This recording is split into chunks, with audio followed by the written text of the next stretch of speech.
तो चलिए दोस्तों बात करते हैं अपने इस नए शेयर के बारे में।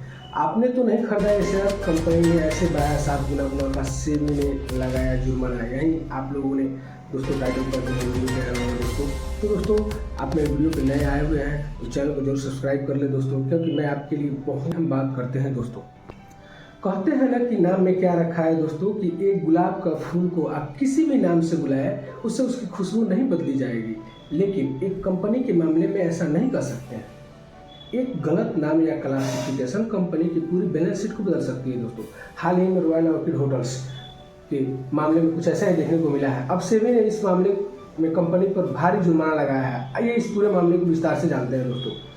सेबी ने हाल ही में ऑर्किड होटल्स और उसके प्रोमोटर्स और डायरेक्टर्स पर जुर्माना लगाया कि कंपनी पर आरोप है कि उसने अपनी सब्सिडरी कंपनी यानी कि क्षीर सागर डेवलपर्स लिमिटेड KSDPL को गलत तरीके से एसोसिएट कंपनी के रूप में क्लासिफाई किया है दोस्तों। इस गलत क्लासिफिकेशन के चलते वित्त वर्ष 2022 में कंपनी के मुनाफे में बड़ा उछाल आया और कंपनी का मुनाफा करीब 638% यानी 7 गुना बढ़ गया दोस्तों।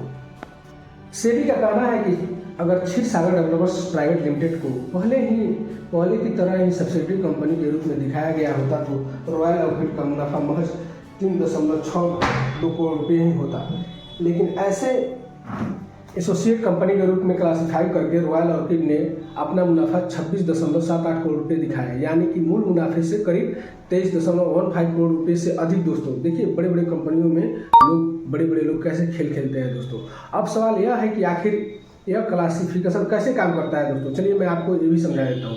एक सब्सिडरी कंपनी वह होती है जहाँ उसके बोर्ड ऑफ डायरेक्टर्स पर उसकी होल्डिंग कंपनी का कंट्रोल होता है दोस्तों, या कंपनी के शेयर कैपिटल का 50% से अधिक हिस्सा उसके पास होता है दोस्तों। यानी कि अगर कोई जैसे कि हमारे पास एक दुकान है और उस दुकान का एक छोटा सा ब्रांच मैंने खोल दिया कहीं दूसरे जगह, और तो मैं आपको समझा रहा हूँ। तो जैसे कि उस छोटा सा जो ब्रांच खोला हूँ किसी और के नाम पे है, ठीक है, लेकिन उसमें का जो सामान बिक रहा है उसका 50% से अधिक हिस्सा मैंने खरीद के रखा है, तो वो मेरा हुआ दोस्तों। इस तरह से काम करता है। वहीं एक एसोसिएट कंपनी में होल्डिंग कंपनी सिर्फ एक महत्वपूर्ण लेकिन अल्पसंख्यक हिस्सेदारी रखती है। इसके अलावा होल्डिंग कंपनी की कंसोलिडेटेड वित्तीय आंकड़ों में सब्सिडरी कंपनी के आंकड़े शामिल होते हैं, लेकिन एसोसिएट कंपनी के आंकड़े शामिल नहीं होते हैं दोस्तों। तो दोस्तों चलिए बात करते हैं। सेबी ने कहा कि क्षीर सागर कंपनी जो रॉयल ऑर्किड और तांबी ग्रुप के बीच ज्वाइंट ओनरशिप में है, एक कंपनी 6 सालों से घाटे में थी। कौन? Royal orchid.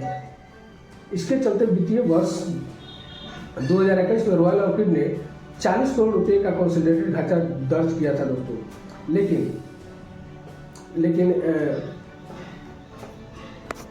लेकिन फाइनेंशियल ईयर 2022 में रॉयल ऑर्किड ने क्षीर सागर को एसोसिएट कंपनी घोषित कर दिया।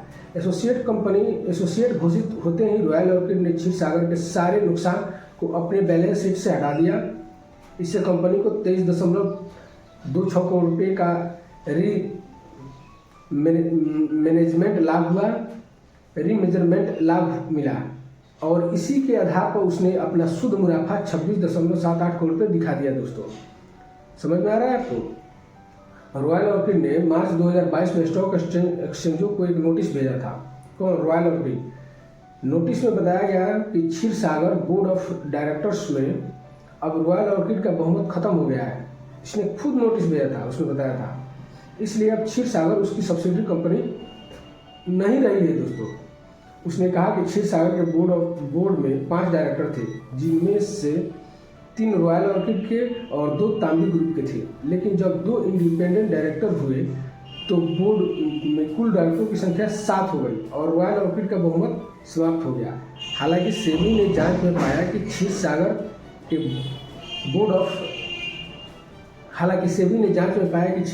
बोर्ड पर अभी भी रॉयल ऑर्किड का कंट्रोल बना हुआ है। साथ ही समझौते के मुताबिक क्षीर सागर के बोर्ड का चेयरमैन भी हमेशा रॉयल ऑर्किड का ही होगा और बोर्ड में मतभेद की स्थिति में उसी का अंतिम वोट होगा दोस्तों। किसका? रॉयल ऑर्किड का। ऐसे में सेबी ने क्षीर सागर को फिर से कंपनी का सब्सिडरी घोषित कर दिया। सेबी ने कहा कि रॉयल ऑर्किड ने वर्ष 2022 में गलत तरीके से फाइनेंशियल स्टेटमेंट पेश किए हैं और मुनाफे को 23.15 करोड़ रुपये से बढ़ा दिया है दोस्तों। रेगुलेटर ने इस हेडलाइन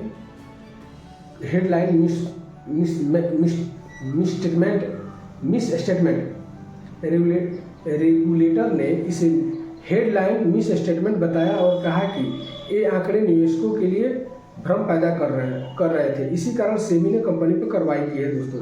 कितना सिंपल से उन लोगों ने सलटा दिया दोस्तों। ऐसे होते हैं बड़े बड़े लोग। तो ये था दोस्तों रॉयल ऑर्किड होटल का पूरा मामला। आज इस खास वीडियो में बस इतना ही। आपको यह जानकारी कैसी लगी दोस्तों, कमेंट करके जरूर बताइए दोस्तों। ऐसे ही स्टॉक मार्केट से जुड़ी हर एक स्टॉक के बारे में पूर्णतः जानकारी के लिए आप मेरे चैनल को सब्सक्राइब कर सकते हैं दोस्तों। फिर मिलते हैं आपसे एक नए वीडियो में। तब तक के लिए जय हिंद, जय भारत, जय जवान, जय किसान दोस्तों। थैंक